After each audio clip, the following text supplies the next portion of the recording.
Senhor Deus Todo-Poderoso, vamos dar início aos nossos estudos a respeito do Evangelho de Jesus, para o que pedimos a assistência e proteção dos vossos bondosos mensageiros e do nosso anjo da guarda, a fim de que nos esclareçam a inteligência e nos deem o discernimento necessário, a nós os encarnados e aos nossos irmãos desencarnados que aqui vieram com a permissão do Pai, para bem compreendermos o que vamos estudar. Rogamos a Jesus, o nosso mestre e guia, seja conosco e presida a nossa reunião. Em nome da irmã veneranda, protetora desta casa, damos por aberto a reunião de estudos da presente noite. E assim seja. Amor fraternal. Permaneça o amor fraternal. Paulo, Hebreus 13, 1. As afeições familiares, os laços consanguíneos, as simpatias naturais podem ser manifestações muito santas da alma, quando a criatura as eleva no altar do sentimento superior. Contudo, é razoável que o espírito não venha a cair sob o peso das inclinações próprias. O equilíbrio é a posição ideal. Por demasia de cuidado, inúmeros pais prejudicam os filhos. Por excesso de preocupações, muitos cônjuges descem às cavernas do desespero, defrontados pelos insaciáveis monstros dos ciúmes que lhes aniquilam a felicidade. Em razão da invigilância, belas amizades terminam em abismo das sombras. O apelo evangélico, por isto mesmo, reveste-se de imensa importância. A fraternidade pura é o mais sublime dos sistemas de relação entre as almas. O homem que se sente filho de Deus e sincero irmão das criaturas não é vítima dos fantasmas do despeito, da inveja, da ambição e da desconfiança. Os que se amam fraternalmente alegram-se com o júbilo dos companheiros, sentem-se felizes com a aventura que lhes visitam semelhantes. As afeições violentas, comumente conhecidas na Terra, passam vulcânicas e inúteis. Na teia das reencarnações, os títulos afetivos modificam-se constantemente. É que o amor fraterno, sublime e puro, representando o objetivo supremo do esforço de compreensão, é a luz imperecível que sobreviverá no caminho eterno.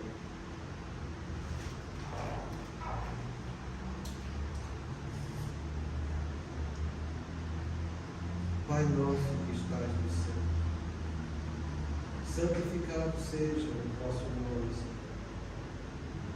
Que venha a nós o vosso reino, que seja feita a vossa vontade, assim na terra como no céu. O pão nosso de cada dia nos dai hoje, Senhor. Perdoai as nossas ofensas, assim como nós perdoamos aos que nos têm ofendido. E não nos deixemos que entremos em tentações, e livrai-nos, Pai, de todo o mal, porque seu é o Rei, o poder e a glória para sempre. Amém.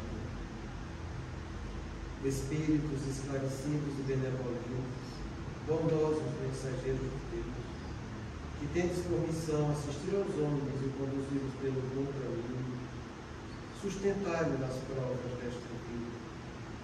Dá-me força para suportá-la sem murmurar. Afastai de mim os maus pensamentos e fazei que eu não dê entrada a nenhum espírito que tentasse guiar-me e conduzir-me no caminho do mal. Esclarecei minha consciência com relação aos meus defeitos e tirai-me sobre os olhos o véu do orgulho, capaz de impedir-vos perceber e confessar-vos a mim mesmo. A ti, sobretudo, bondoso anjo da guarda, que mais particularmente velais por mim, e a todos vós, espíritos protetores que por mim vos interessais, fazei que me torne digno da vossa proteção. Conheceis as minhas necessidades, que elas sejam atendidas segundo a vontade de Deus. Que a paz que irradia do coração de Jesus e que abrange toda a terra, possa ser assimilada por todos os corações aqui presentes, tanto encarnados quanto os desencarnados, para que depois dessa paz possamos compreender as leis que regem o mundo espiritual e ter a sabedoria de praticá-las em nossa vida diária. em nome do nosso mestre amado Jesus, da irmã veneranda e sua equipe espiritual que nos assiste, bem como dos nossos anjos da guarda, solicitamos que a água aqui exposta seja frutificada em nosso benefício. Que assim seja, damos graças a Deus. Amém.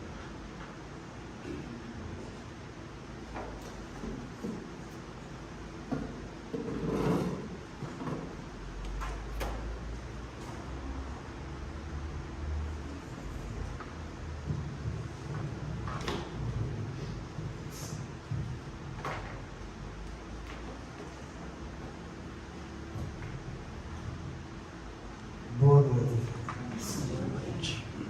Estou um pouco gripado, mas o som está bom, tá? Se não entender, fala comigo. Mas a semana passada,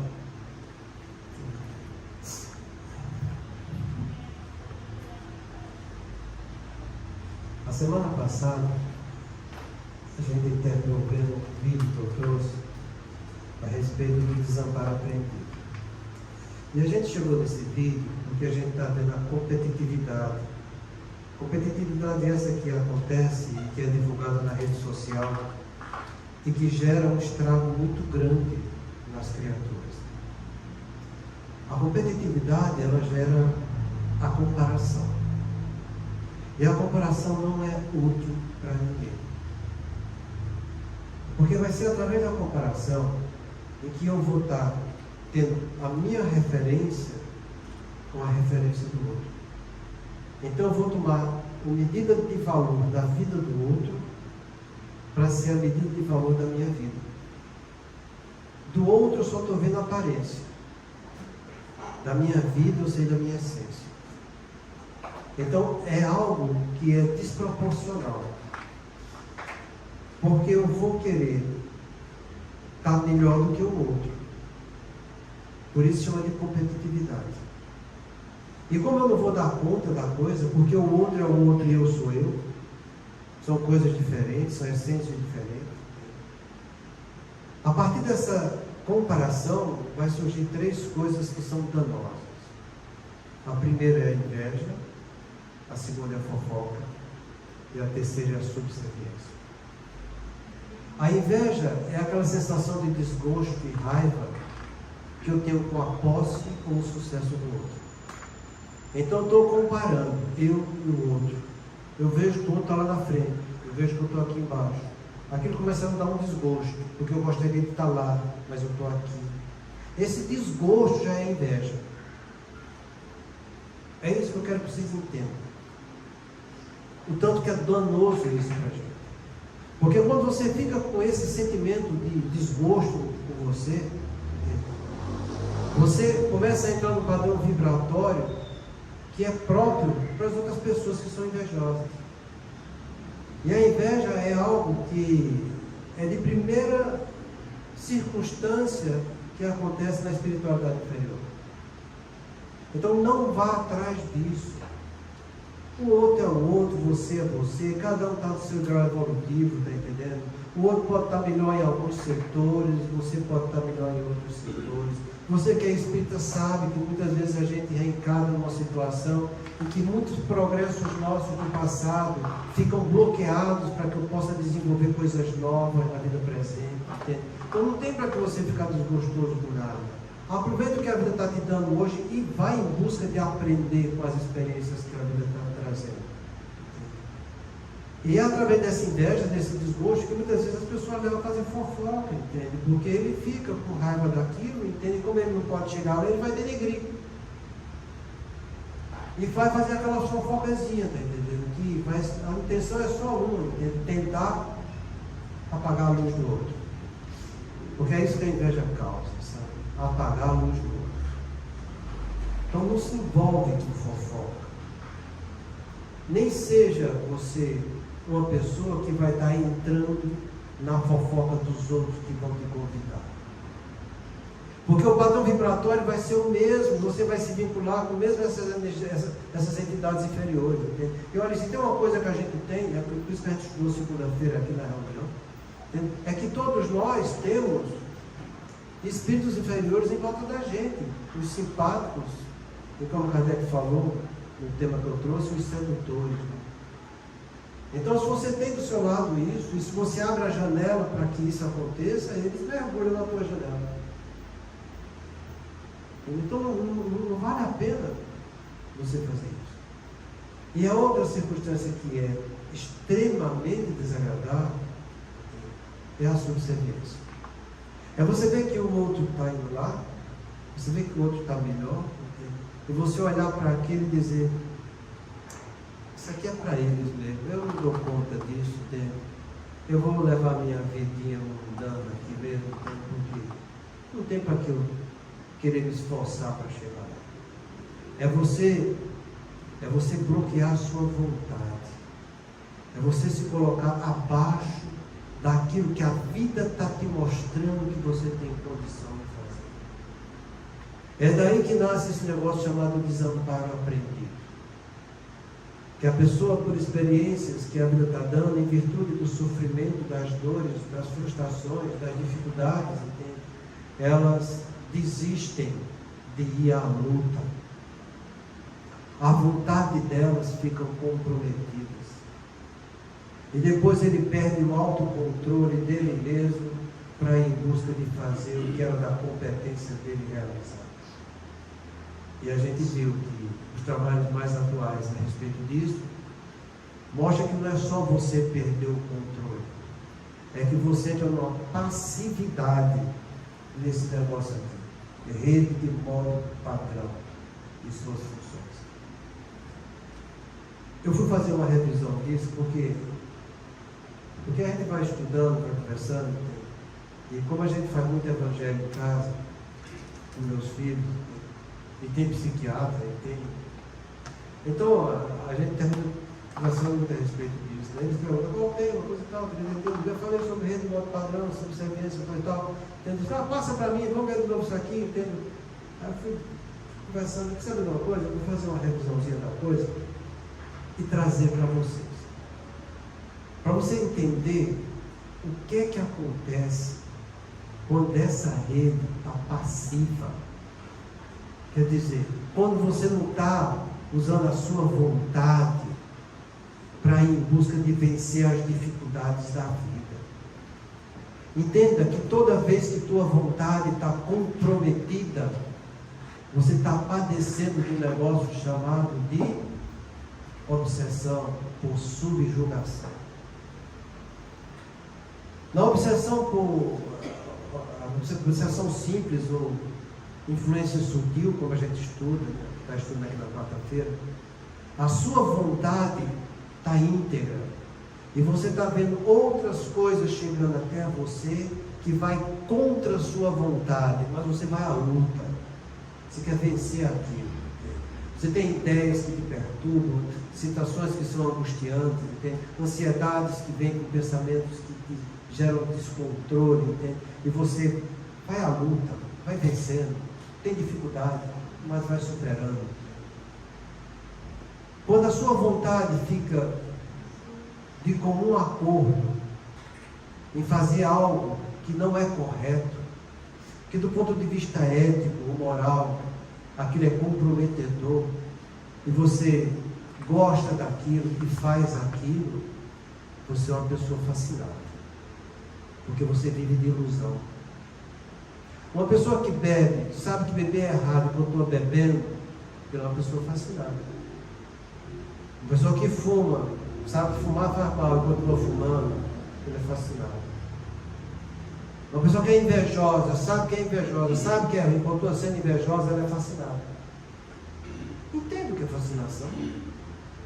É você fugir do seu padrão ético-moral, sabendo que está fazendo errado e gostando de fazer aquilo. Mas no caso nosso aqui, da subserviência, do desamparo aprendido, não. A pessoa enxerga, a pessoa vê, mas ela não tem vontade, ela não tem energia para ir à luta e dizer: eu vou vencer. Então os trabalhos hoje em dia mostram que as pessoas que chegam nesse grau de subjugação, ela tem um descontrole tão grande do eu, E foi o motivo de eu trazer essas referências de neurociência hoje para você. Porque às vezes você vê uma pessoa que está subjugada e você acha, não, você falta de vontade. Não é só falta de vontade. Ah, é preguiça porque não quer ir à luta. É porque não quer trabalhar mesmo, então fica meditando, fica pedindo as coisas. Não é bem assim.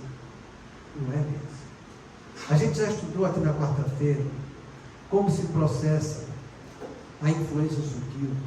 E vocês viram que de uma percepção de uma coisa, que você assimila, que faz um intercâmbio mental, e que você começa a sentir coisas degradantes em você, existe, ele mesmo fala, existe uma desarmonização entre os receptores químicos e a atividade elétrica cerebral que vai sendo danificada. Isso está no livro do Emílio Miranda, a gente viu isso aqui hoje. Pois eu vou trazer para vocês um exemplo do que é essa rede comprometida em suas funções. Um exemplo, para você ver a situação que fica a criatura que está sendo subjugada. Eu falei para vocês que é nessa rede que também está comprometida que surge uma enormidade de doenças psiquiátricas.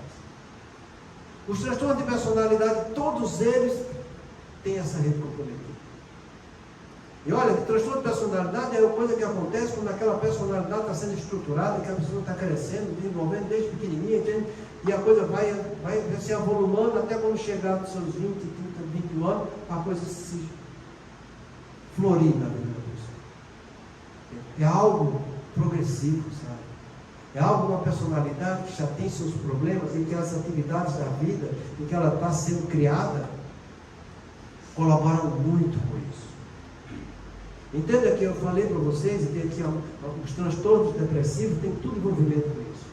Transtorno de estresse pós-traumático, transtorno de ansiedade generalizada, os quadros psicóticos, que é a doença mais grave, a gente já sabe que está tudo bagunçado mesmo lá dentro, mas os neuróticos, transtorno personal, todos eles têm comprometimento físico. Então eu trouxe algumas funções desse troço, para que vocês entendam, sabe? E quando sair daqui, saia com uma visão diferente. Quando você vê algum irmão nosso passando por algum transtorno mental, você saia com uma visão diferente. Para quando você vê uma pessoa mendicante de profissão, você saber que ali existe um transtorno mental. Eu não estou dizendo que tem gente que é preguiçoso, que vai usar de artefatos para ter. Eu sei que vai ter. Mas eu te garanto que essa é a minoria. E eu te falo mais ainda, entende? Que essa minoria que começa fazendo isso, essa simulação, essa mentira, termina caindo tudo nesse caminho. Que está brincando com fogo. E é como diz na minha terra, quem brinca com fogo se queima. Então, entenda algumas funções dessa chamada rede de módulo padrão. É o que a gente chama de RNP, funções. Então vamos ver a primeira dela. É a base neurológica do eu. Você sabe o que é o eu? O eu? Eu lá dentro, eu. A minha individualidade. Você sabe o que é a minha personalidade? A minha maneira de sentir o que o mundo está me mostrando. A minha maneira de eu compreender. Deus saber quem eu sou. Essa é a função dessa rede. Entenda, essa rede ela é mais ligada quando você entra em repouso ou estado de relaxamento mental. Toda vez que você está em repouso, como diz na minha terra, está conversando com seus botões, é ela que está em toda a atividade. Toda vez que você para meditar alguma coisa, é ela que está lá funcionando com tudo. Então, em relação a você, ao seu eu, é nela que está informações autobiográficas, fatos sobre si mesmo, sua autobiografia. É aí que você tem o seu autoconhecimento. É aí que vai nascer de você a sua autoaceitação. Autoaceitação é eu olhar para mim, me conhecer, entende? E me aceitar daquela forma que eu sou. É eu ver a minha imagem, sabe? A autoimagem, que é um conceito que eu tenho próprio de mim mesmo, ela tem um valor, esse conceito. E esse valor chama-se de autoestima. Então, às vezes, você vê pessoas que estão lá com baixa autoestima, sem ir à luta, sem energia, a autoimagem dela está distorcida. Ela não está se aceitando como ela é. Ela tem dificuldade de ter a autobiografia sobre si mesma. Ela perde a autorreferência, que são as descrições sobre si mesma. E as suas emoções, o seu estado afetivo, também ficam comprometidos. Se você tem essa rede funcionando direitinho, isso tudo está funcionando legal. Se algo abala essa rede, isso começa a ser bagunçado ali dentro, sabe? Então você fica sem saber entender direito as suas emoções. E se eu não entendo direito minhas emoções, eu também não entendo direito meus sentimentos, porque meus sentimentos nascem de minhas emoções. E toda vez que eu vivo um sentimento, eu tenho aquela emoção. E se eu não sei reconhecer meus estados afetivos, eu também não vou saber meus sentimentos e emoções. Estado afetivo, eu já falei para vocês, ele compõe 3 grandes vertentes da nossa afetividade. É nele que está emoção, sentimento, humor, paixão e os afetos. Então, uma pessoa que tem, entenda, transtorno bipolar, o humor dele, o seu transtorno de humor, está bagunçado. Ele perde essa rede está comprometida. Uma pessoa que é bipolaridade, a pessoa que é borderline, por exemplo, ele tem problema das emoções, ele oscila emoções de instante a instante, tanto do lado positivo quanto negativo, entende?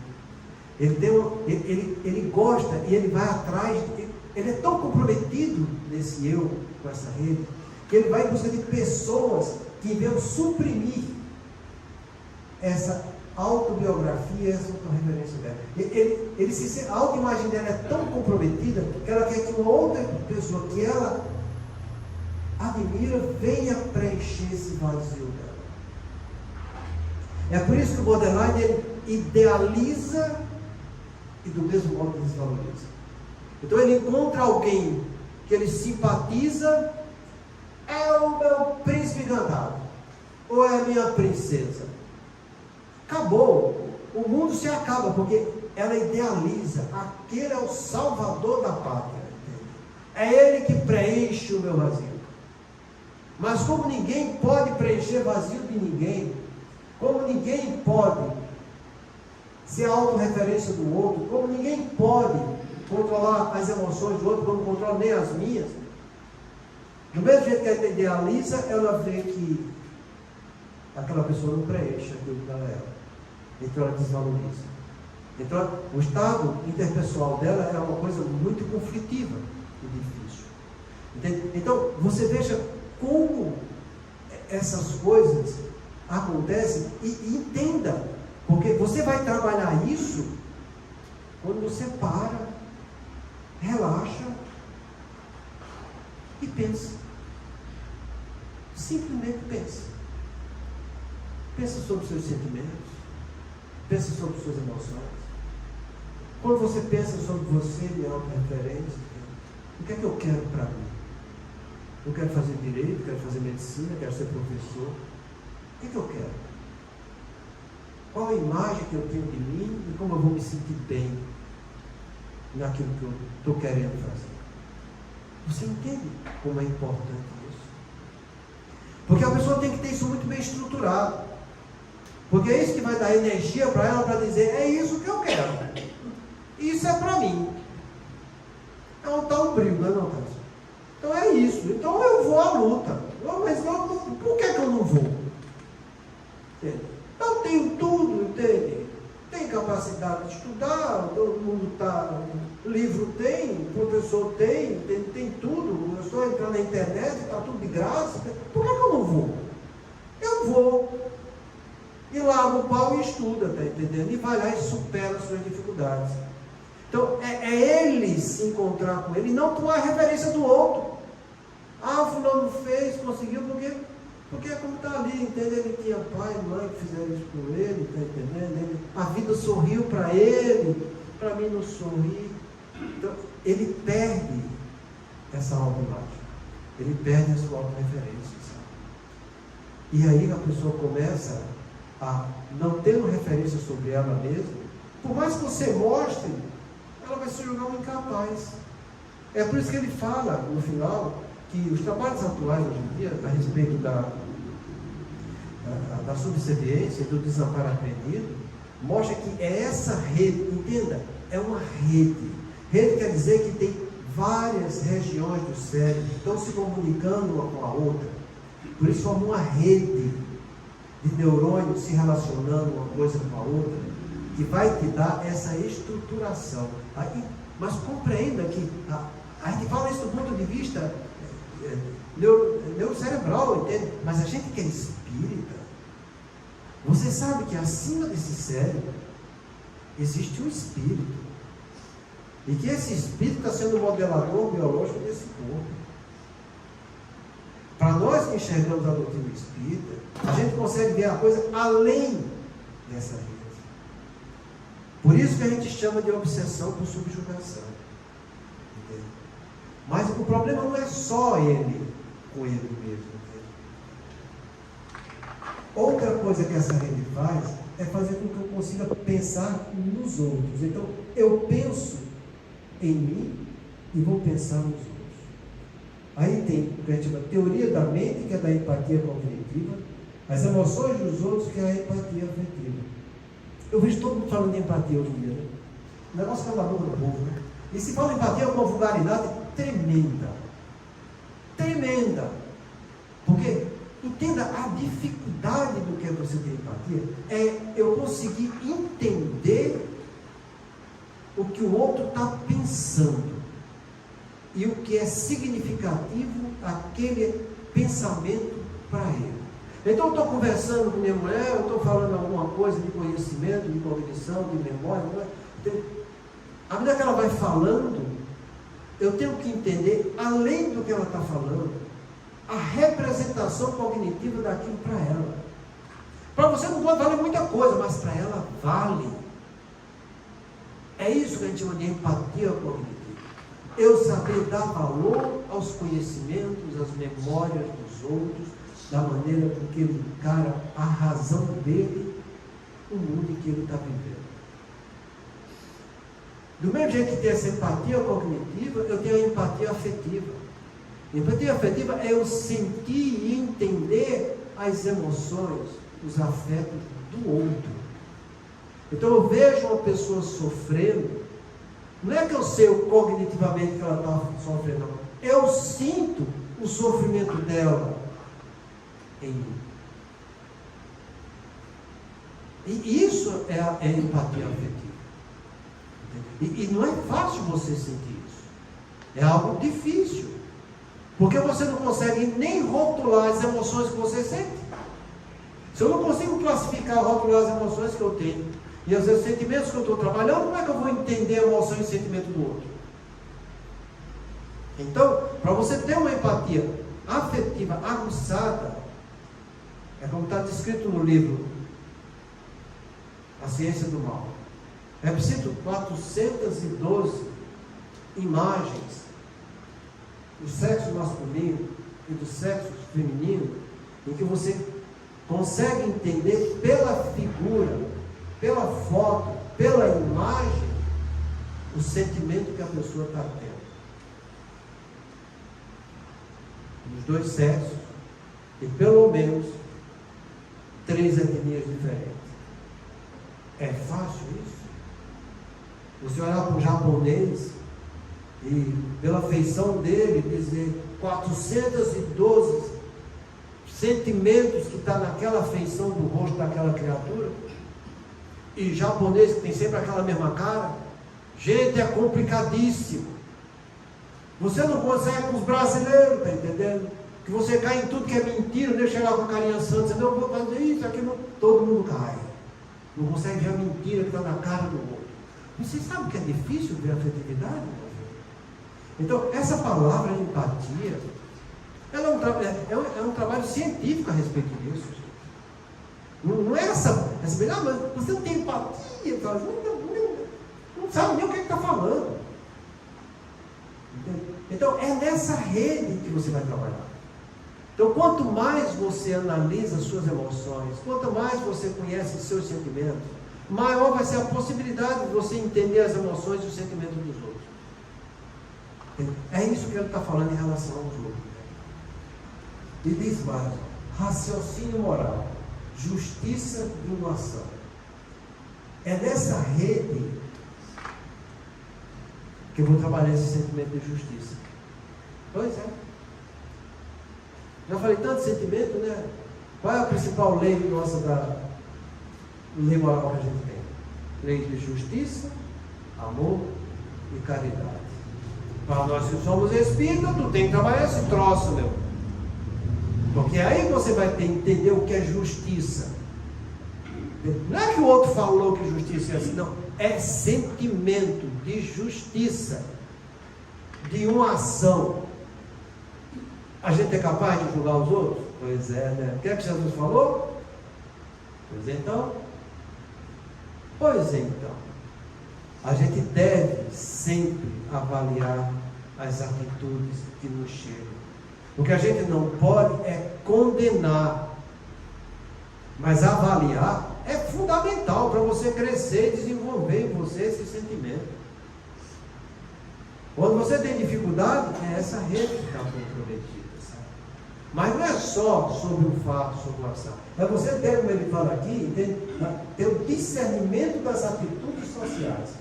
E aqui é que a coisa começa a complicar mais ainda.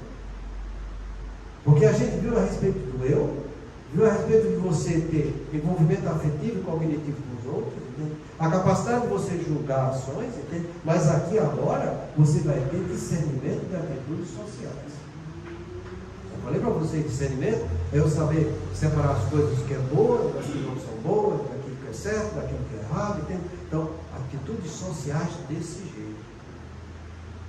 Você sabe separar as coisas. Se você tiver essa rede íntegra. Se você não tiver paciência, aí você vai ser uma Maria vai com as outras, tá entendendo? Porque fulano disse, então eu vou junto com fulano. Porque esse fulano falou. Se tem uma coisa que a gente aprende dentro da doutrina espírita, é cada um trabalhar por si mesmo, sabe? Estudar tudo, analisar tudo, questionar tudo, aprender, tirar dúvidas. O próprio Espírito de Erasto fala isso no livro dos Médicos, no capítulo 5, entende? Você analise tudo que te chega, entendeu? E se tiver dúvida, joga de lado. Mas não aceite uma mentira. Recuse 10 verdades, mas não aceite uma mentira. Isso é que é ter discernimento. Isso é um primor do discernimento que a doutrina espírita traz para a gente.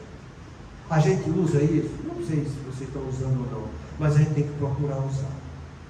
Porque é aqui que nasce a nossa capacidade de tomar decisões. E a hora que ele fala aqui é em relação ao meio social. Essa convivência que estamos aqui, que está lá fora, que você está tendo no seu trabalho, você está tendo lá com seus parentes, com o seu vizinho, onde você estiver, nas eleições que você vai votar, assim por diante. Você tem que ter isso íntegro. Então a pessoa que tem isso íntegro, ela vê coisas aberrantes nos outros, como é que pode fulano? Pode, ele é um deficiente mental. Entendeu? É isso que eu estou querendo que você entenda. Do ponto de vista psiquiátrico, ele não está bem destrambelhado. E você não tem que ficar preocupado com isso. Você tem que fazer a sua parte. Você tem que fazer o que está no seu controle.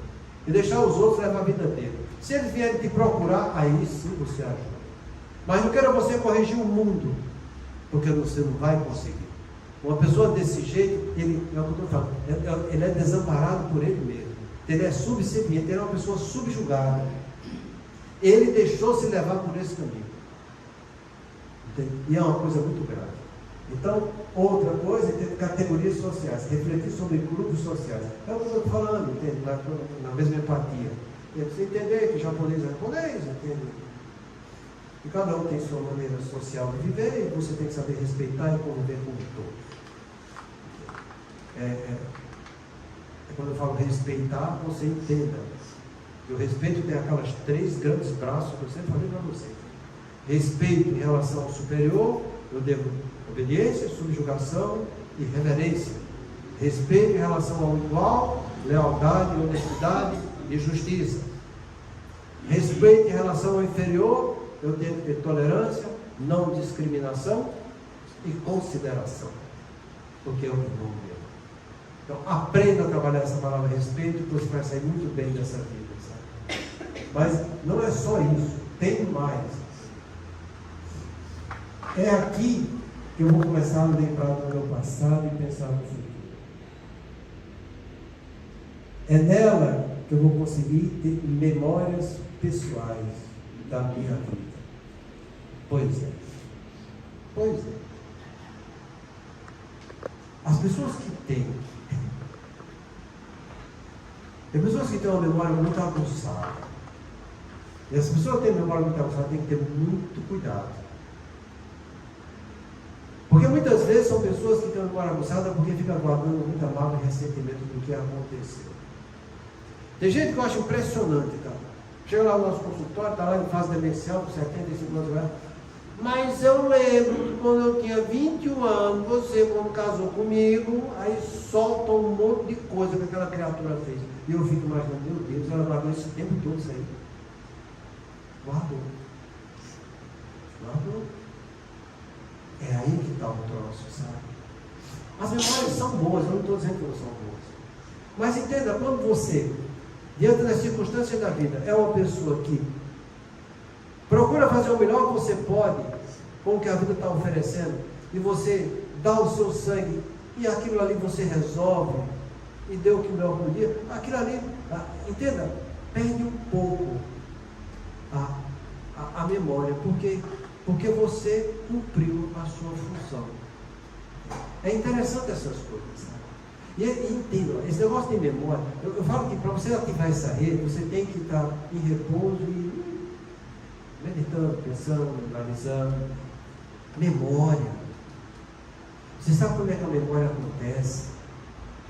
Parece brincadeira. A memória acontece quando você está dormindo. Quando você dorme, seu hipocampo, que trabalhava em torno do ritmo delta, 3 ciclos por segundo, quando você dorme, ele entra em 8 ciclos por segundo. Ele trabalha. É lá que ele vai selecionar. Olha, isso aqui merece ser guardado, isso aqui não merece, despreza. Porque ele vai selecionar, pegar só o que é útil e trazer benefício. Então você fez, resolveu, tá bom, tá lá guardado. Não tem que você ficar pensando o tempo todo naquilo.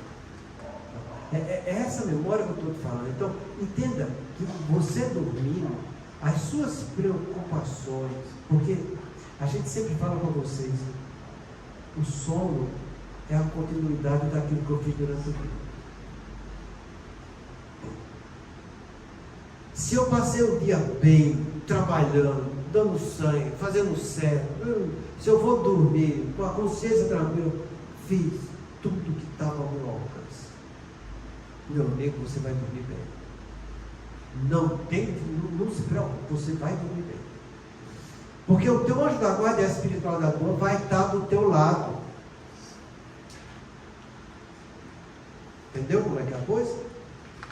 Agora, as pessoas que não fazem o que deviam, as pessoas que não resolvem seus problemas, as pessoas que não costumam fazer errado, as pessoas que são coniventes, as pessoas que são passivas, as pessoas que não devem, que não colocam em prática o que está ao alcance delas fazer, sinto muito.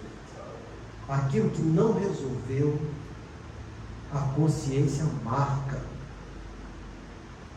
Consciência marca. Porque eu deveria ter tido a responsabilidade de fazer. E eu não fiz. Responsabilidade é a obrigação moral de eu responder pelos meus atos, pelos atos alheios e por tudo que me foi confiado. Então, um exemplo mais simples, paternidade. É algo que te foi confiado. Você fez o que estava ao seu alcance pelo seu filho. Se você fez, sua consciência está tranquila. Mas se você não fez, marca. Está na memória. Por mais que você queira bloquear aquilo, uma hora ela vem. Então, são essas memórias que eu estou querendo que vocês entendam, sabe? Que vale a pena você, mesmo cansado, mesmo sofrido, você levantar e dizer: não, mas ainda faltou fazer isso. Eu vou lá e faço. Ah, mas eu estou cansado. Não interessa. A pessoa que tem responsabilidade, que sabe que vai ter que obrigação de responder, é problema de consciência. Não é por causa do outro, é da tua consciência. Eu devo fazer isso pelo meu marido, tal. Eu digo, não era assim que eu tinha que realizar, eu não estou fazendo, eu não vou lá fazer. Mas meu mulher precisa disso, eu estou cansado, não interessa, vai lá e faz. É o filho, não interessa. Faça. Dê seu sangue. Porque isso vai ficar aqui. Das lembranças do passado. Do mesmo modo que é onde eu vou planejar o futuro. E quando ele fala planejar o futuro, lembra do que a gente está estudando na segunda-feira? Nosso ser executivo. O que é que o ser executivo faz? Tomada de decisão. Analisar as opiniões, ver a consequência de cada uma, escolher a que é correta, ir lá e fazer. Planejamento daquela decisão. Como é que eu vou fazer? Vou organizar a minha vida para colocar aquilo ali em prática.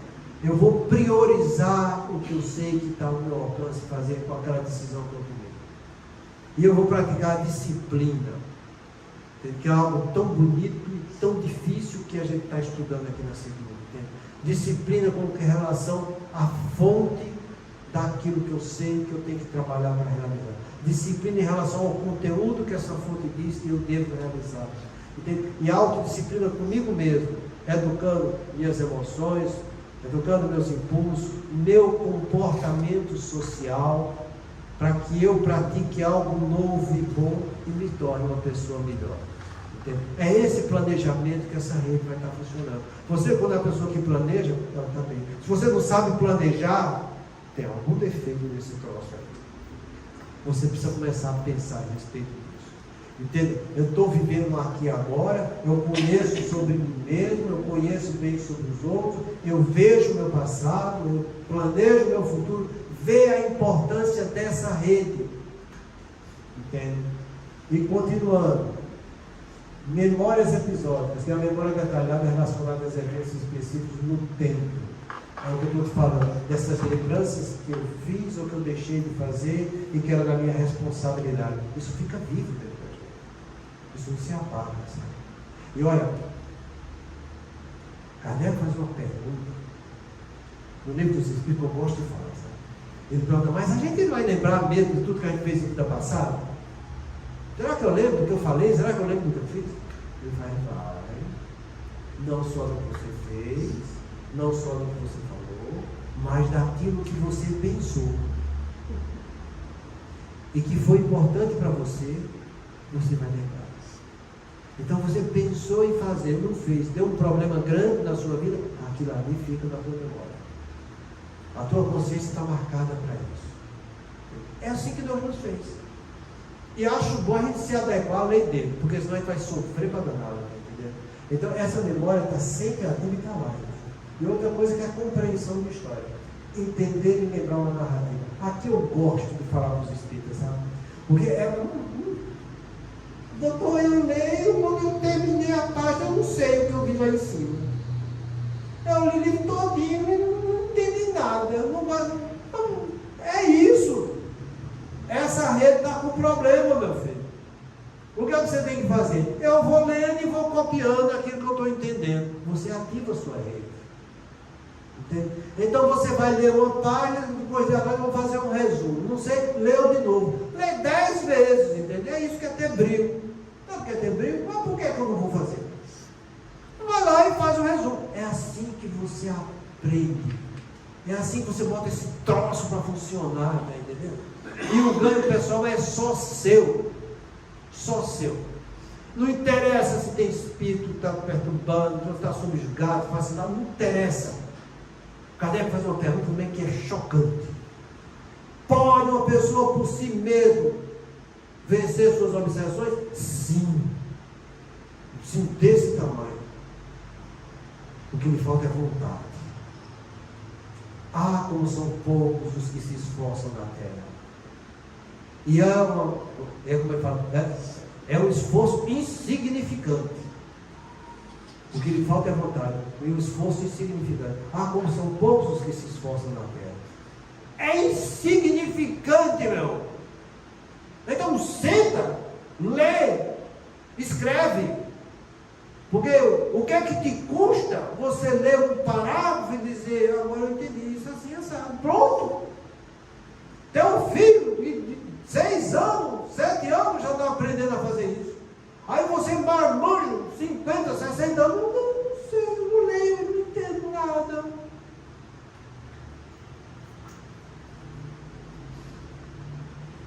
Gente, a gente tem que compreender uma coisa.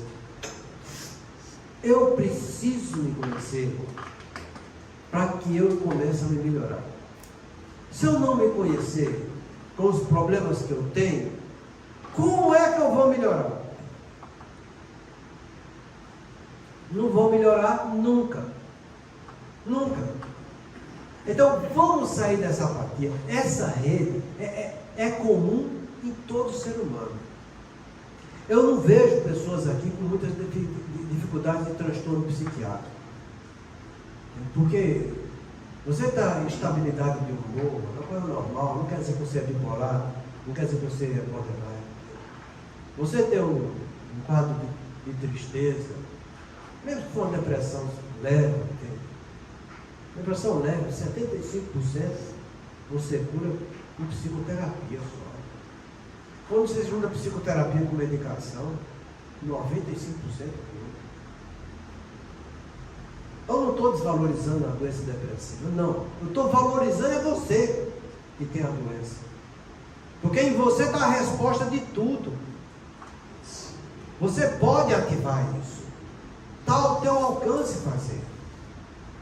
Toda vez que eu penso alguma coisa e eu atribuo energia para esse pensamento, eu estou induzindo novas conexões dos nossos neurônios e ativando e melhorando a minha rede neuronal.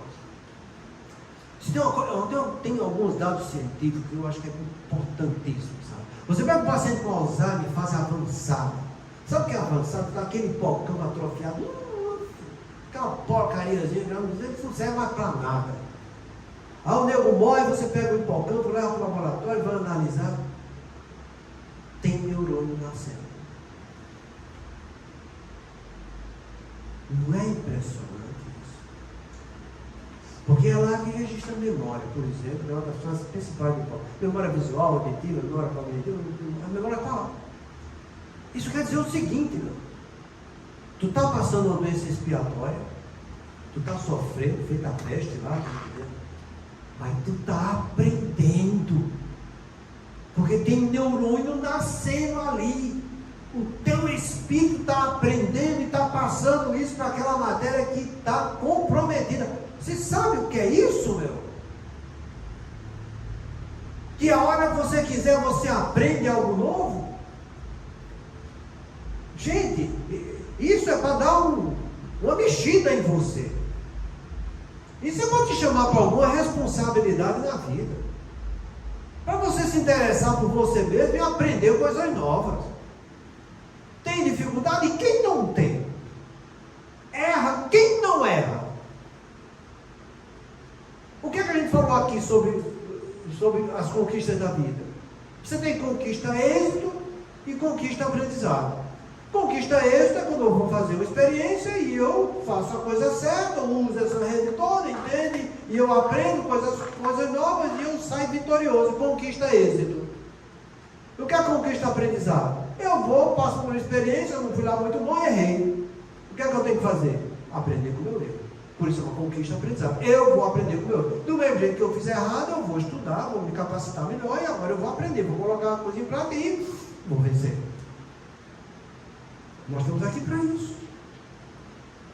Fazer coisas boas e quando vê que não fez uma coisa boa, ir lá corrigir e fazer a coisa boa. Todo mundo está aqui para isso.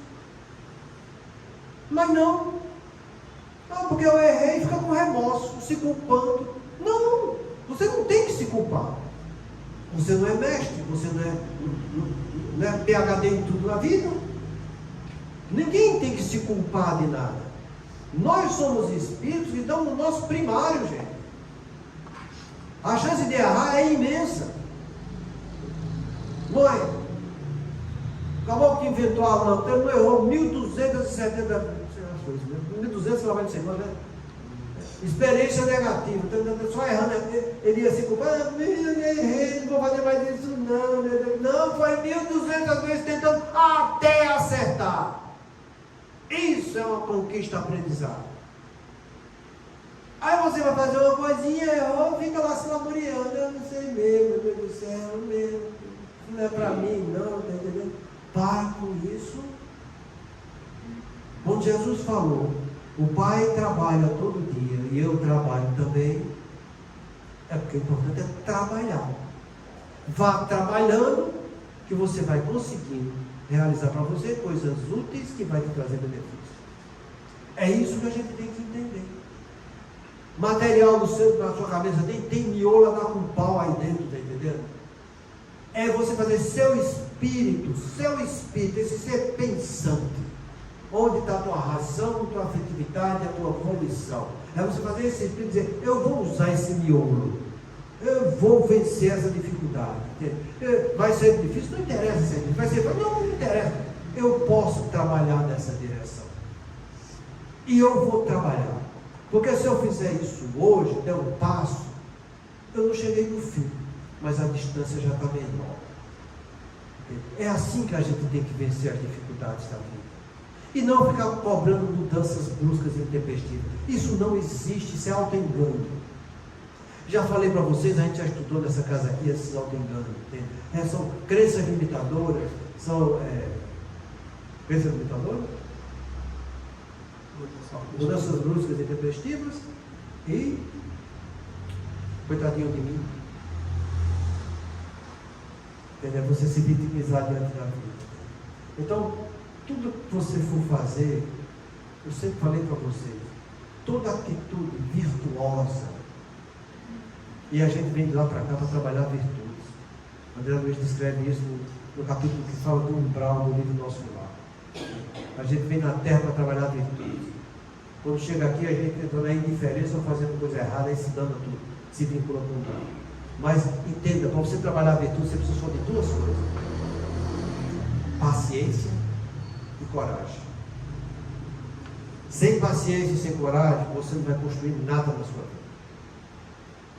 Então põe isso na tua cabeça. Quem tem paciência, ele sabe ser tolerante com ele, sabendo lidar com as suas limitações.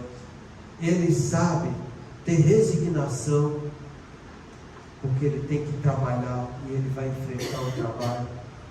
Resignação, já falei para vocês, a melhor definição é aquela que diz que diante de qualquer dor ou sofrimento, eu sei que tem um motivo justo e um fim útil.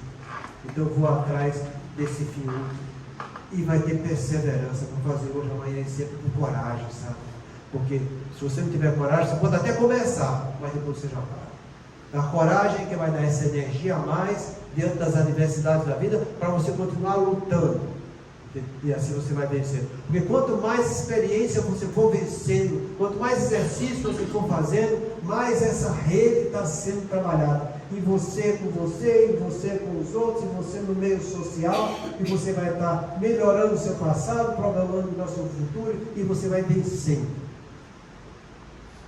Isso aí é tudo que eu preciso para me tornar uma pessoa melhor. Tá? Então não se entrega para a subserviência. Não deixe se levar por esses mecanismos de competitividade que aparecem na tua escola, na tua faculdade, na tua profissão. Não vá atrás disso. Faça o teu melhor nas condições que você tem. O que o outro vai fazer depende do outro. O importante é você com você. Se você está fazendo o seu melhor, vencendo suas dificuldades, você está se tornando um espírito mais elevado. Então vai em busca disso, porque você tem isso na sua cabeça, então vai trabalhar. Muita paz a todos. A semana que vem a gente continua terminando sobre esse assunto. Muita paz.